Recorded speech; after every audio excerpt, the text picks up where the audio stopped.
В эфире телеканала «Милет» программа «Бызымак Кымыс. Наше право». И я ее ведущая Оксана Лобода. Селям алейкум. Здравствуйте.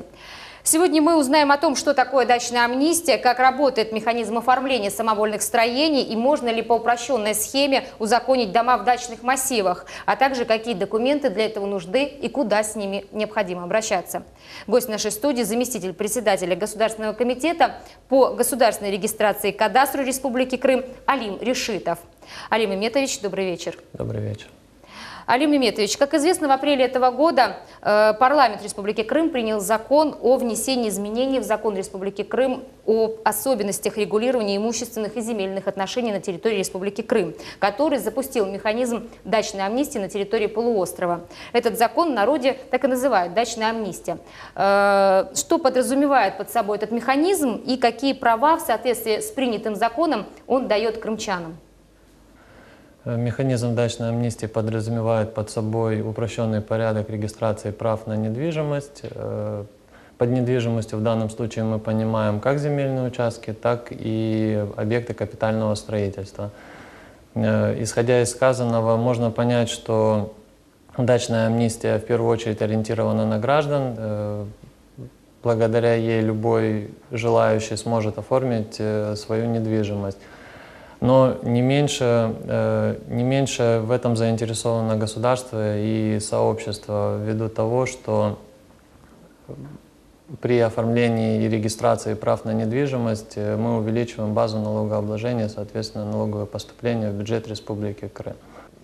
Механизм дачной амнистии дает для граждан права на упрощенную процедуру оформления земельных участков. В чем, то есть, преимущество этой процедуры? Преимущество механизма дачной амнистии заключается в том, что гражданам законодательно уменьшили пакет документов, который нужен для предоставления в регистрирующий орган. То есть, насколько я понимаю, раньше для того, чтобы, например, оформить дом, да, получить необходимые документы на дом, зарегистрировать в соответствующем порядке, его сначала нужно было что? Получить государственный акт на землю, затем получить разрешение на начало строительства в ГАСКе, построить дом и ввести его в эксплуатацию. Да.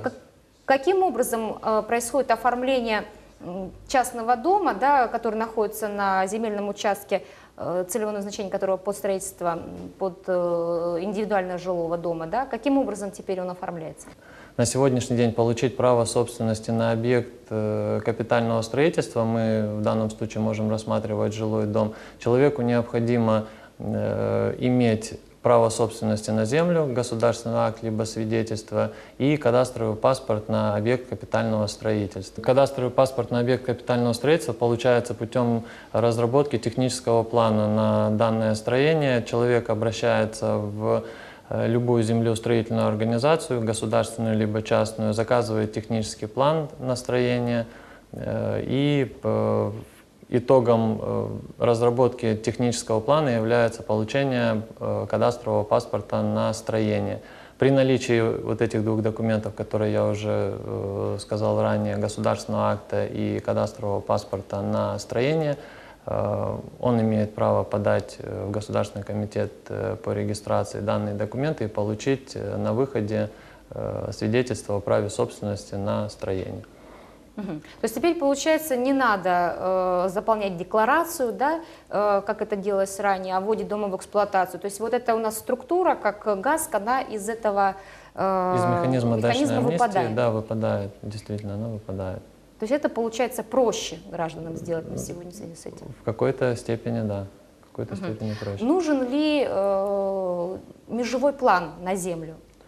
Обязательно нужен, потому что межевой план на земельный участок при механизме дачной амнистии нужен в связи с тем, что государственный регистратор должен определить, находится ли данное строение на данном земельном участке, либо оно выходит за его границы.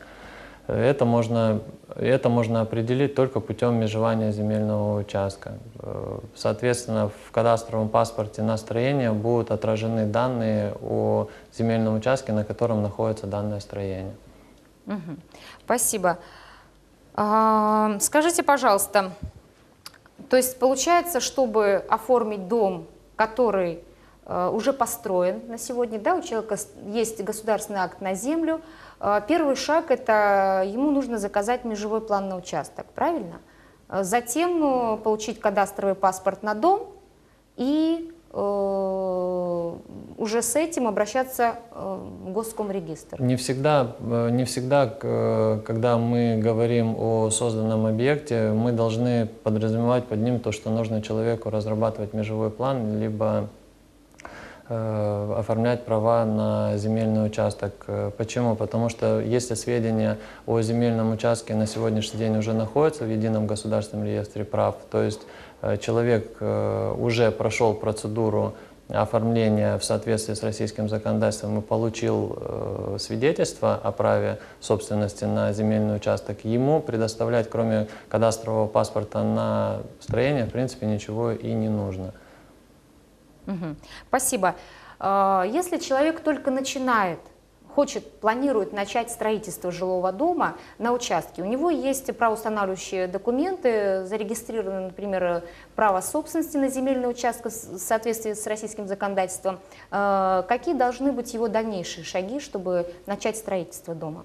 Никаких шагов. Он строит дом. После того, как он его построил, опять же, мы возвращаемся к кадастровым инженерам, обращается в организацию землеустроительную, которая разработает технический план, поставит на кадастровый учет данное строение, и после этого он обращается с этим кадастровым паспортом и с свидетельством о праве собственности на земельный участок либо государственным актом в Госкомрегистр. Итогом, опять же, итогом его посещения будет получение права собственности на строение. То есть проект дома не нужен на сегодня для начала строительства?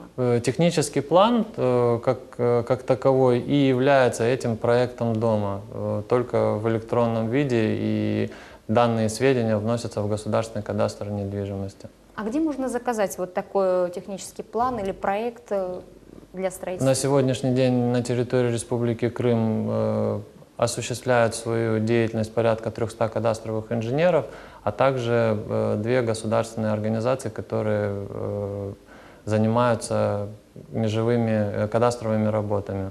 Алим Мухаммедович, скажите, пожалуйста, имеет ли значение площадь строения и его этажность для того, чтобы человек мог его оформить в соответствии с законом о дачной амнистии? Да, имеет значение. В 38-м законе Республики Крым, который вы называли, действительно присутствует данное ограничение по этажности. Это не более 3 этажей, включая мансарду, и по площади не более 300 квадратных метров. А что делать тем, у кого площадь превышает 300 квадратных метров? Те граждане, которые по каким-либо причинам либо превысили этажность, либо площадь застройки, просто не попадают под механизм дачной амнистии и идут по обычному порядку. Спасибо. Скажите, пожалуйста, имеет ли значение целевое назначение земли, на котором планируется строить дом, или уже построен этот дом, и человек хочет его ввести в эксплуатацию, оформить в соответствии с установленным законом порядком? Да, имеет. Опять же, тем же самым законом у нас выделено 5 видов, так скажем, целевого назначения земельных участков, на которых действует механизм дачной амнистии. Это ИЖС, это земля выделена для ведения личного подсобного хозяйства, для ведения дачного хозяйства, ведения садоводства, огородничества, а также для гаражного строительства. 5 видов земельных участков, целевое назначение которых позволяет нам на сегодняшний день зарегистрировать строение в соответствии с дачной амнистией, так скажем. Скажите, пожалуйста, что касается жилых домов, которые расположены на территории дачных массивов, возможно ли оформить документы на такой дом по упрощенной процедуре, то есть в соответствии с дачной амнистией? Да, возможно. Единственное, мы должны говорить не жилые дома, а дачные дома, которые расположены на земельных участках с видом разрешенного использования для ведения дачного хозяйства. Действительно, можно оформить мы с вами только что определили те виды разрешенного использования, которые нам это позволяют сделать, и он туда попадает. То есть процедура для таких домов такая же, общая, Идентичная, да? да, абсолютно верно. Такая же, как и... А что касается регистрации, вот возможности регистрации на таких участках, то есть, получается, это будет как дачный дом, да, все-таки не как жилой, а как дачный. После того, как человек уже оформит на него право собственности, если там целевое назначение земли именно под дачное строительство, то, соответственно, и дом будет, получается, дачным, да, или Да, жилым? да, как дачный это дом, но с пропиской человек может зарегистрироваться на дачном доме и... Все-таки регистрация вот на таких участках, да. где именно построены будут дачные домики, возможно. Возможно, да.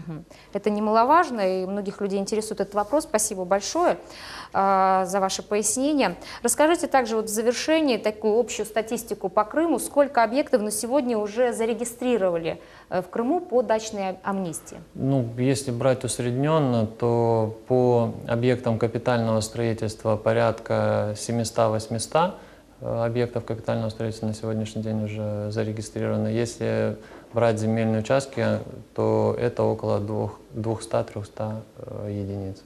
Как записаться на подачу документов в Госкомрегистр, например, на получение кадастрового паспорта через электронную очередь? В Государственном комитете по регистрации работает уже больше полугода предварительная запись, которая позволяет всем жителям республики записаться двумя способами в Государственный комитет. Это первый способ, это через отделение банков и местной администрации, сельские советы, поселковые, либо через посредством личных кабинетов с использованием сети интернет.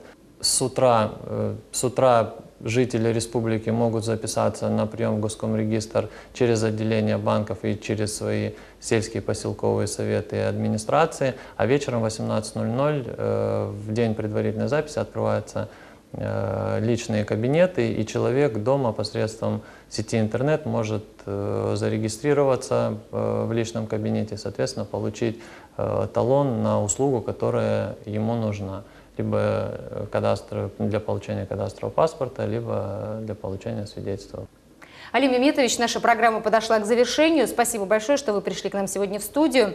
Напомню, мы говорили о механизме дачной амнистии. На вопросы отвечал заместитель председателя Государственного комитета по государственной регистрации кадастра Республики Крым Алим Решитов. На сегодня все. В следующей программе мы будем говорить о том, как защитить свое право на обучение на родном языке, куда обращаться, если в детском саду или в школе вам отказали в создании группы или класса с крымско-татарским языком обучения.